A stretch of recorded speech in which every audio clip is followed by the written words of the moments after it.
What's up, everybody? This is Talkin All That Kazz, and I am DJ Kazzeo. I want to thank you for checking out this particular episode of Talkin All That Kazz.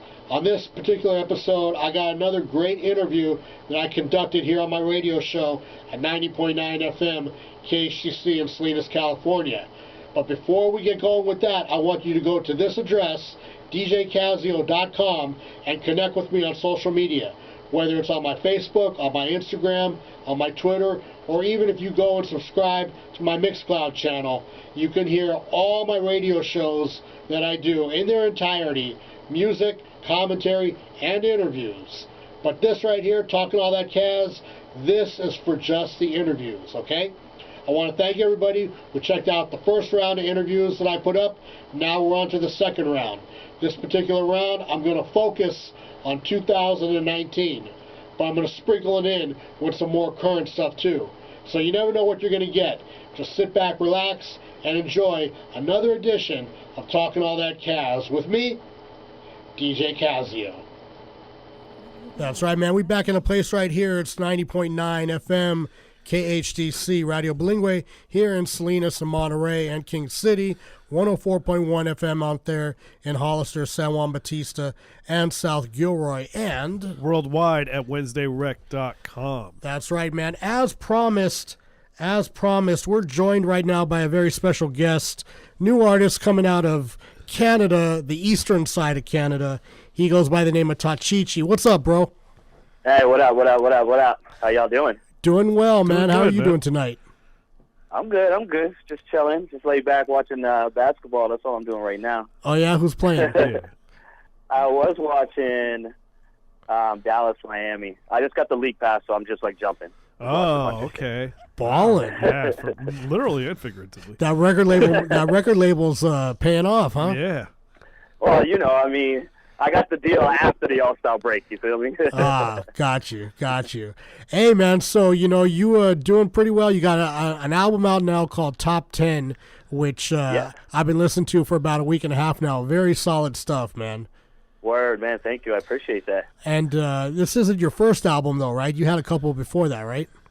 No, I have. This is 14 or 15. Your 14th or 15th album.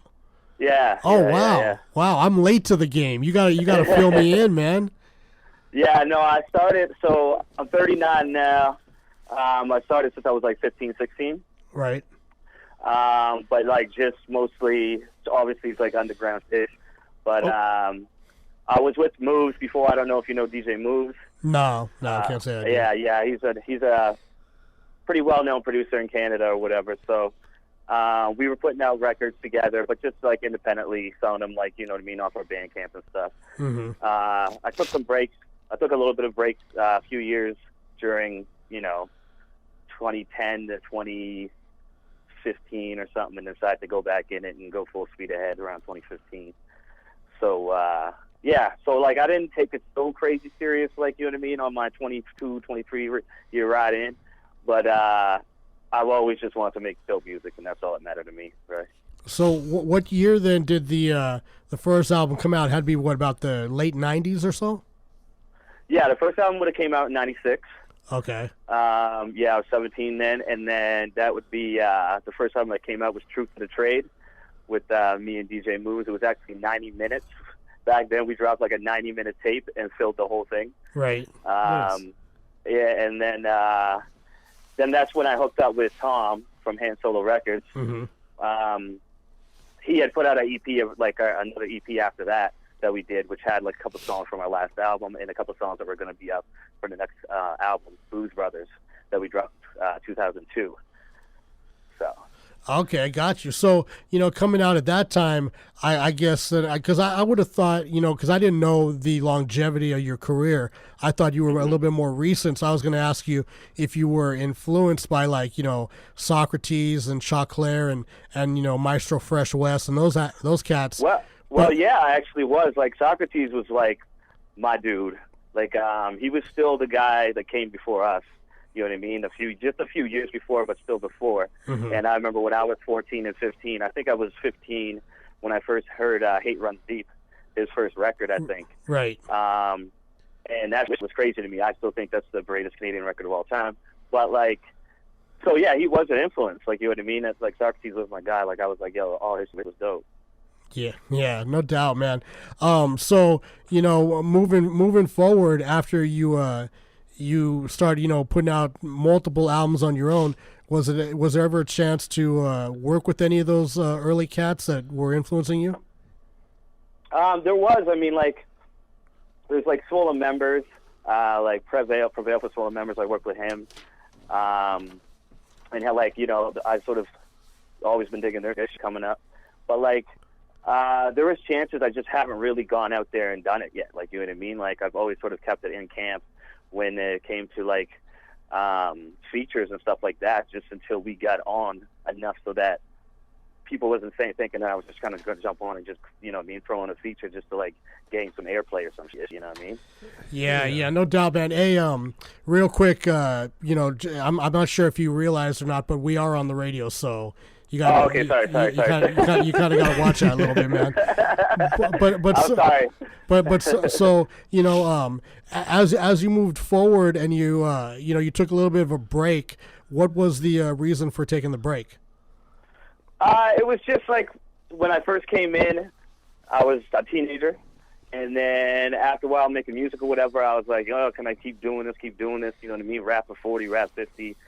I don't know, so I want to have something else as a career, and I really like cooking, so I do my chef thing. You know what I mean? So Yeah, nice. It's another form of art. You know what I mean? So yeah, I do that, and I love it. I just cooked some ground turkey today for first time, like just by myself, actually trying that, and I felt good about that there. But I bet you would have like a million recipes for something like that, you know? Yeah, no, I can do my thing, that's for sure.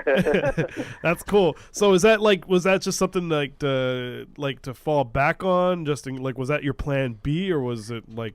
Well, yeah, when I was younger and I didn't want to like do any sort of office job or anything like that, because you know what I mean, I didn't really go to school for anything like that. Right. It was to fall back on, but like then after as I got older or whatever, I got better and started learning more about the business and started falling in love with the business side as well as just like the different types of foods I could cook with and people that I meet and different chefs and stuff like that just reeled me in even more, you know? Okay. No, that's cool. So like, what got you to get back into music again? I wanted to sort of just get back in and sort of start a new crew. That's why we have like the Sipset crew, and that's the crew that you hear on the album there. Okay. And sort of my own little label and stuff like that, and try to do it on a business end, and see how smartly I can do it, rather than just go in and just trying to be murking fools on the mic or whatever, and just be that guy who's a dope MC. You know what I mean? Yeah. So like now that I'm older, I'm trying to do it like sort of a different way that sort of freshens it up for me. You know what I mean? And just like has me battling new things, right? Okay. Like it's almost like you're challenging yourself to see if you can you turn that into a business as well. Almost, it sounds like, you know, Mark. I am. It's like, you know what I mean, because it's with like we basically manage ourselves when it comes to tours, and Nice. I put on my own shows, coordinate the whole events and stuff like that, and we put out like our own clothing, and my man Ghetto Socks, he designs some of the clothing and stuff. So we're trying to do as much as we can to sort of branch ourselves out and just not be stagnant and one-dimensional. Yeah, you're branding yourselves in a way. Yeah, that's we're good. trying. That's a Yeah. good thing. Yeah, Branding is important, man. it is. So, you know, I see that name Ghetto Socks all over the album. Explain to me exactly your connection with him, and you know how much of a part of the creative process he is with you. Well, Ghetto Socks is my right. Do you guys know Ghetto Socks? No. Okay. I know the name. Okay. We're basically like best friends now. We've been hanging around sort of like for the last couple of years. We've been hanging around a lot or whatever, and we basically have the same sort of mindset and energy when it comes to just attacking our goals and achieving our goals or whatever. He's just sort of on pace with me. He's always working every day. He's an amazing MC. He also brings in things that I can't really do well, which is graphic design and stuff like that. He helps me out with that in that sense or whatever. We both sort of like put on shows together. We both help each other when it comes to like any parts of our album, just as sort of like a brotherhood thing where it's like, okay, I scratch your back, you scratch mine type thing. And we lend our talents so that like we don't have to go elsewhere and pay too much for it when we know we ain't got that much money in the pocket. You know what I mean? Mm-hmm. But he's a great producer, and as friends, we work on music together and we work on everything together because we just both have the same style and flavor. That's what's up, man. You need somebody that compliments you.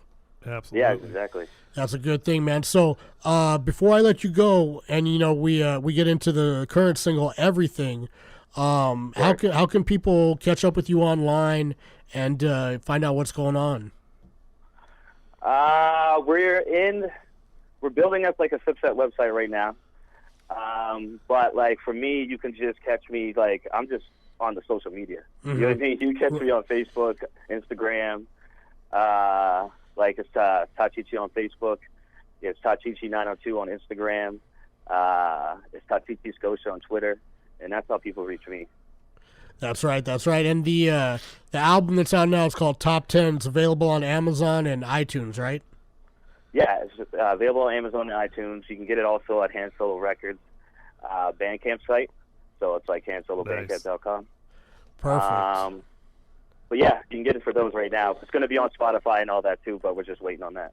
I got you, man. I got you. Well, hey, man, really appreciate you taking the time to call in tonight, especially being that it's like 11 o'clock at night out where you're at. Yeah, man, that's crazy. So, It's all good, man. We're probably, tapping into your Sports Center time. So we'll let you get back to that, but we're going to jump into Everything. And, let's try to get you back on the show and then, again sometime this year. Yeah, man, I'd love that. Thank you for having me. Absolutely, man. All right, so we'll talk to you soon, all right? All right, word up. Thank you. Man. Peace. That right there, Tachichi, new artist coming out of Nova Scotia, Canada, and this is his current single. It's called Everything on Hand Solo Records. Go check him out.